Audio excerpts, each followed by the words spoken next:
man can get.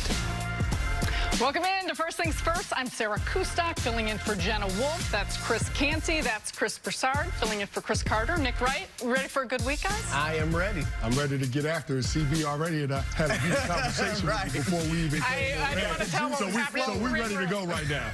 We're going to need to calm you guys down right out of the gate. But here we go. No, we got to turn up. Don't turn down. Right. Turn up. That's All right. right. Yeah, let's go. All right, then let's turn it up. Here we go, because there's a lot to turn up on another day, and there's some more drama surrounding Raiders wide receiver Antonio Brown.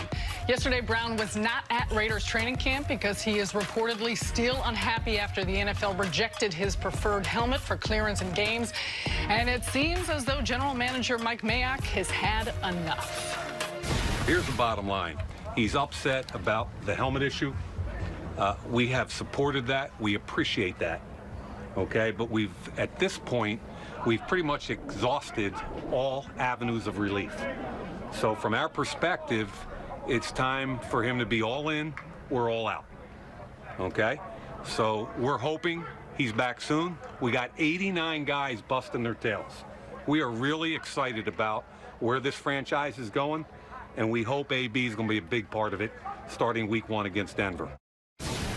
All right, Canty, so what do you think? Do the Raiders regret dealing for AB?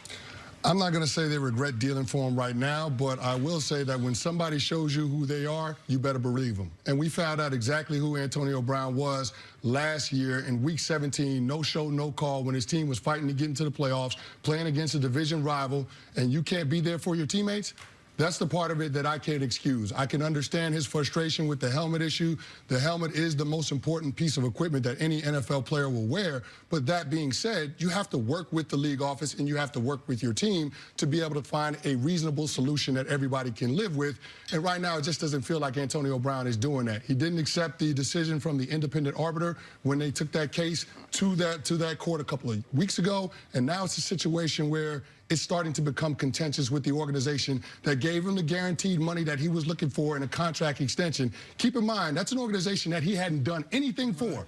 Okay, they gave him that money. And so now I think it's in a situation where Mike Mayock and John Gruden are starting to become adversarial because of the timing of it. We're talking about kicking off the regular season in a couple of weeks, and he's not there.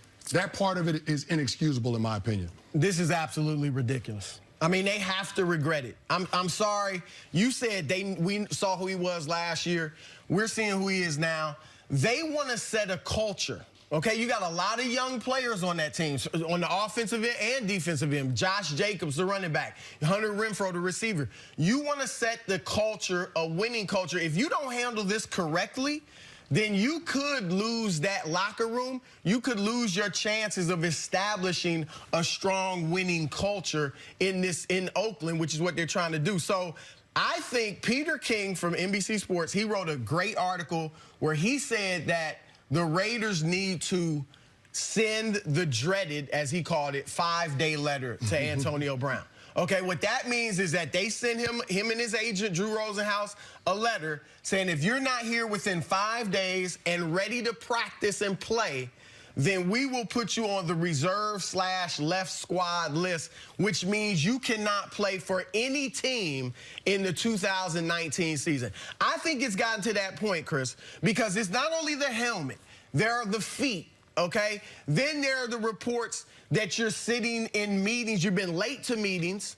Then there are reports that when you're in the meetings, you're on your phone or on a laptop and you're checking your bank. This Raiders team, but I think that John Gruden and Mike Mayock bought Antonio Brown from Pittsburgh to answer the question of whether or not they got a quarterback.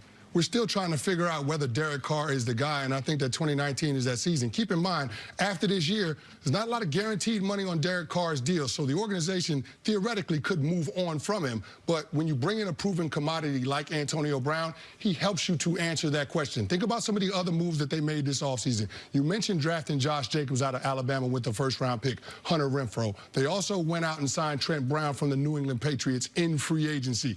They're starting to Tyrell Williams from the Chargers. They bought him in as well. They're putting pieces on that offensive side of the ball to try to figure out whether or not they got a quarterback. I think that's the question that they have to answer before they can go about the business of worrying about the culture that they're trying to put together for this team moving forward. Because isn't this to be expected with Antonio Brown? I mean, you said it, when someone shows you who they are, you understand this is part of what you're getting along with the talent of Brown. So when AB, if he does get back on the field, could a lot of this be diminished given how he can produce and what he can do in his impact when he's actually playing? Sir, look, he's a great player, and Mayock and Gruden said this. Being in the media, they got to see him in practice. The reason they took the risk was because they saw how hard he worked in practice, which was as hard as any player they've ever seen. So I get that. When he gets on the field, and if he produces, a lot of this could be forgotten. But here's the thing. Pittsburgh didn't win the Super Bowl with him. And Pittsburgh, with all his production, was ready to move on from him.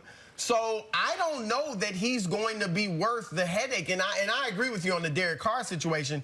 But if he's creating problems, and he did it with Ben Roethlisberger, it's going to still be hard to see where Carr is if you got a receiver with a bad attitude. Yeah, if he's disgruntled and disruptive, it makes it a little bit tougher to evaluate everybody on the roster. I get exactly what you're saying, but I mean, I think this was a risk that Mike Mayock and John Gruden had to take. We know what Antonio Brown is in terms of a personality, but we also know what he is in terms of production on the field. Now, the fact is he ain't missed no games yet.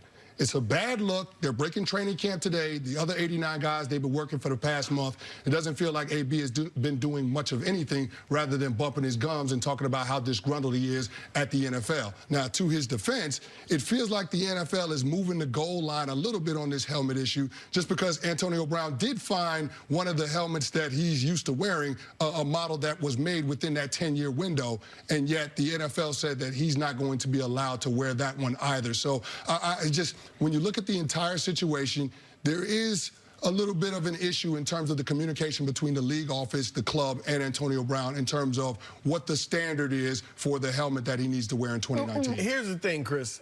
Over 2,000 players in the league, all of them have agreed to the helmet deal. Now, some of them didn't like it. You know, what was it, 32 other players last year playing their own guys helmets. They were grandfathered in. Right. Aaron Rodgers, Tom Brady. They don't necessarily like it, but they're doing it. Why can't Antonio Brown just do it? Well, see, he's going to end up doing it. That's going to end up happening. Antonio Brown is not crazy. There's still about $30 million in guaranteed money that's left out there. He's not going to leave that on the table because you're right. With the designation that the club that has the potential to put on him, the reserve left the squad designation, I mean, essentially, if he doesn't report in those 5 days after they notify him and his representation, they could actually void his contract and that $30 million goes away. He would lose. So he's not crazy. He's not going to lose that money. Should they send the letter? Well, here's the thing. If you do send the letter, at that point, the relationship becomes contentious between Antonio Brown and the Raiders. And John Gruden... It's not there yet? Well, they've been trying to put a good face on it. John Gruden has come out in support of it, and AB yesterday, Mayock, I agree with you, but Mayock came out yesterday pretty strong. He did. We'll see what happens. I say he shows up. It reaches a point. We'll get this a lot more later in the show, but coming up, do the Cowboys no longer need Ezekiel Elliott? That's next on FS1. You could always check us out on the Fox Sports Channel on Sirius XM, and we will be right back.